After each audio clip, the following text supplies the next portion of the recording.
About us, as the introduction said, we're the second oldest continuous family wine business in Australia. We share that with the Draytons and with the Chambers in Rutherglen in Victoria.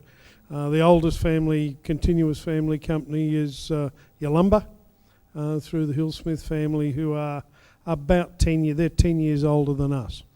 And wonderful thing for us is we now have a group within our industry that's called the Australian First Families of Wine, and of which, of course, Yalumba, actually the members are, and I have to do this by state or I leave somebody out. New South Wales is ourselves, McWilliams and De Bortoli's. Griffiths, Victoria is Brown Brothers, Campbell's and Tabilk, which is the Purbrick family. The Birches from Howard Park in Western Australia. Taylors and Barrys from Clare. Obviously Yalumba, the Hill-Smith family, and Henschke from the Barossa, and then Darrenberg, the Osborne family from McLaren Vale. And we came together in 2006 because Australia was getting hammered by the UK wine press. They said everything we did was industrial, it all tasted the same, there was no quality, and we were really, really copying it. Now, to some extent, those of us like Ross Brown and I and Robert Hill-Smith that as 20-year-olds went to England with R.M. Williams boots and moleskin pants and a box of samples under one arm and a box of cold beer under the other one, and drank our way around the English trade.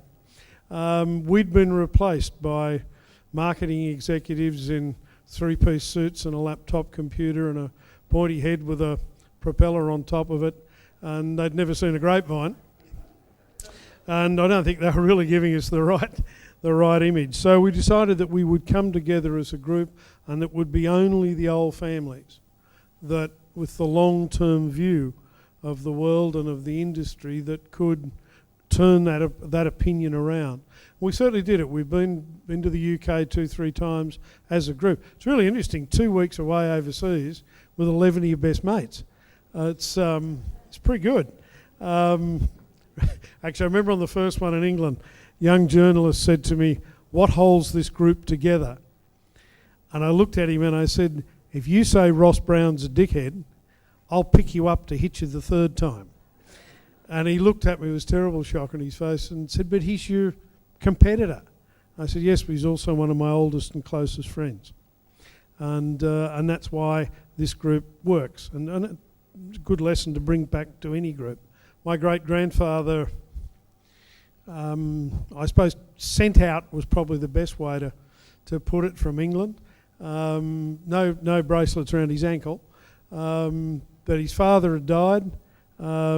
Mother had to remarry to survive and did that very quickly. Married a Garter Knight. She did very well. Eldest son got all the money and the rest of the family could please themselves. So he and his elder brother came to Australia into the care of their uncle, who was the first Anglican Bishop of Newcastle. And he arrived here in 1848. We've got a copy of the old bishop's letter of appointment. It's wonderful. His diocese is described as from the Hawkesbury River to Rockhampton and the unknown lands beyond. So he had about 20% of Australia. The first 4 pages of his will list all the property that he owned. All that wonderful cattle country through Casino, Lismore, all up through there.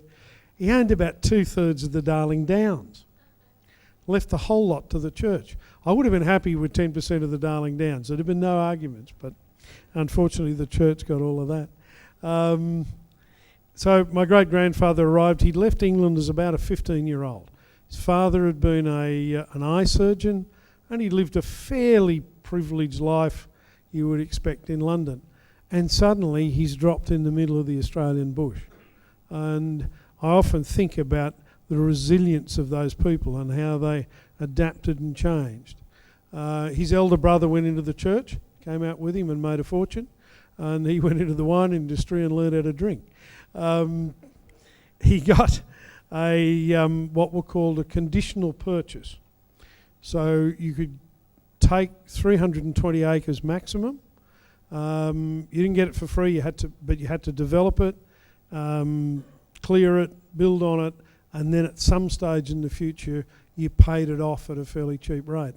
Great-grandfather paid it off in 1905, so he certainly strung the government out for a while. But he was, I suppose, he was later to come.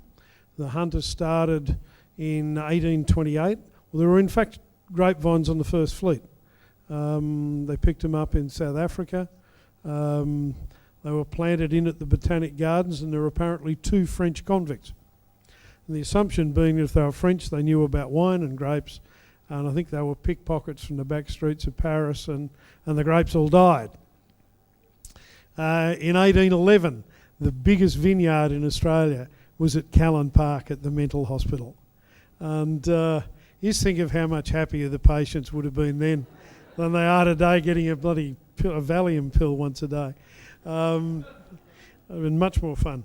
But then the Hunter was opened up, and the Hunter was opened up for grape growing by the government, and it was really done because MacArthur and the military controlled the rum, and they needed another source of alcohol for the colony to break that power, and so our area was opened up, and the first vines planted, we're pretty sure, in 1828, which makes the Hunter the oldest wine growing region in Australia. And in 2028, when we're the first ones to hit 200 years old, I got to tell you, we're really going to stick it into the South Australians. So we got our start 1858, and that meant that we were, as a later arrival, up under the Broken Back Range, where all the great soil for growing grapes is. Had we arrived 10 years earlier, I wouldn't be standing here today, because we wouldn't have survived. Through the rest of the 1800s, things were pretty good. It was a good time to be in the wine industry. 1900, the Hunter Valley was bigger than it is today. But I've got some records. The Campbell family winery in 1885 had storage for 2.5 million litres, which would have made them in the top 30 wineries in Australia today. Wonderful thing what convicts will do for your cost of labour. They were growing, basically making fortified for the locals, fortified for Great Britain, and a large quantity of red wine being exported in barrels to Germany. And many of our area, actually part of the area, was opened up by Germans. First World War, of course, fixed all of that, the depression that followed, and then the Second War. And I suppose for anyone in the alcohol industry, the 2 wars took a massive toll on our potential drinking customers. We came out of the Second World War, as a nation of tea and beer drinkers, and the wine industry only survived because beer was hard to get and it was expensive, and you could buy a flagon of port and get to where you wanted to go a hell of a lot cheaper than you could drinking beer. And it was funny how short it is, the time from when wine was not acceptable to where it is today as being part of our everyday life. I had a girlfriend from Inverell when I was at university in the early 70s. Her father was not happy that she was going out with someone from the wine industry because, it was down there with used car salesmen and bank managers. No, they were the gods in those days. It was a very poorly thought of industry. Our bit through there, my great-grandfather ran it for a while. My grand-uncle then took over when he was about 18, 19. Great-grandfather, I think the work of starting the place got to him in the end. My grand-uncle never married, and he ran the place for 70-odd years. Through the tougher times, when there really was not much wine market at all. But he held the place together. I believe was absolutely ruthless with the checkbook. Nobody got to get paid very much in those days. He fell off a ladder in 1955 and was never much good. He was 85 then. So he didn't do much work after that, and he died 4 years later. And that's when my father took over.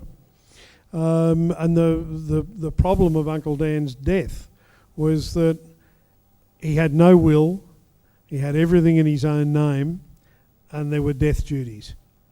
And Dad had to buy his two brothers out. So we had to make the first of a number of fairly radical changes. 1960, there were basically no restaurants. There were no bottle shops. There were pubs. And everything was sold through the pubs. In fact, until the late 60s, if you wanted to get a price rise for your flagons of sherry and port, you actually applied to the AHA, the Australian Hotels Association, for a price rise. Can you imagine doing that, going to your customers today and asking them, can I please have a price rise? And they normally say no. So to sell wine, and then we got 58, 60 and 62, we were pretty much wiped out with hail. So we had very little wine to sell. And so what we did was really start the first of direct mail operation in the wine industry. And also, my dad's remembered for many things, but probably the most important is being the father of wine tourism. And he realised very quickly that he had to get people to the winery to be able to sell his wine and not be at the mercy of the Australian Hotels Association. So that started a very big bit of still a big chunk of our business, which is selling wine direct to our visitors. Change then, I suppose, was that great growth in planting that came from the cash that was available and the way the law was, the ability to plant vineyard and basically get it all back as a tax deduction. And that was a great growth. At that time, Australians had started to travel a lot more. We had the European immigrants, but that early mid-70s with the Asian immigration coming to Australia changed the way that we ate as Australians. And so the styles that we make, lighter, fresher, cleaner, more elegant wines, just fell into place. And thank God, there's a few of you here that will remember the 60s English cooking, where the vegetables were boiled for 2 hours, and then you put salt and put bicarb soda in it to get the colour to come back, and everything tasted the same. So our growth through to today, we were one of the early players in the export market. So it was pretty, I remember in 1983 going into Sherry Lehman. It's the biggest liquor store in New York. And old Sam Aaron, who owned it, used to wear the yarmulke in the shop. Walked in and said, "Good morning, Mr. Aaron. I'm Bruce Tyrrell from Australia. We're the emerging wine nation of the world." And he sneered at me and turned his back and walked away. And so I followed him around the store telling the story. And he turned around and he said, "I like people in my store who tell lies." I said, "What are you talking about?" And he said, "They don't make wine in Australia." And he said, "Even if they did, who'd want to buy it? Get out of my shop." Took me 8 years to get in there, and the only way we got in the end was the PR manager for our importer was sleeping with his chief buyer, and so we sort of got in that way. There's always a way to get around it, and that the next few years then export really grew, and we got to be number 2 in the States. We got to be number 1, still are number 1 in Great Britain, supplier of wine.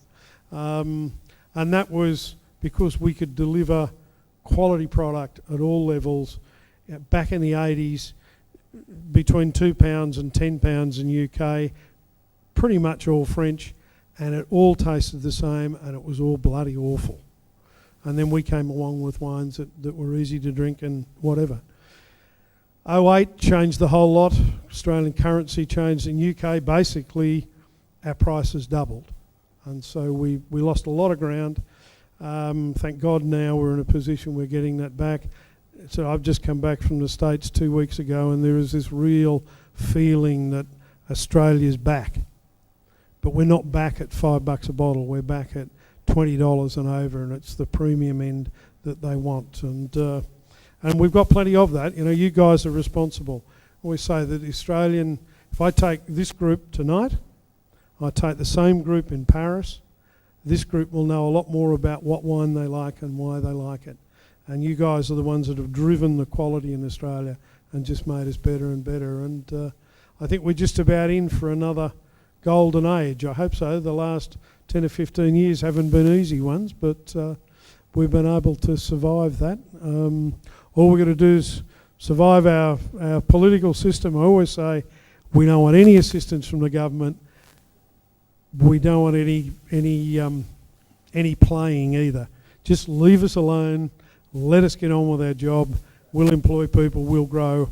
But we've just had in the last budget a change that will pull $300 million a year out of the Australian wine industry, and we're going to get $50 million back over 4 years to spend on promotion.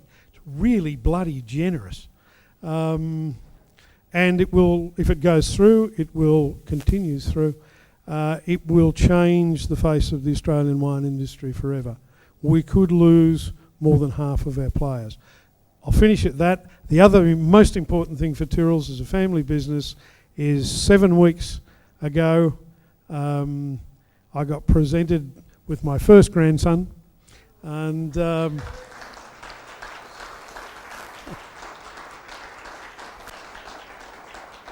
whom I can't get near because my wife's all over him like a rash. World's worst grandmother.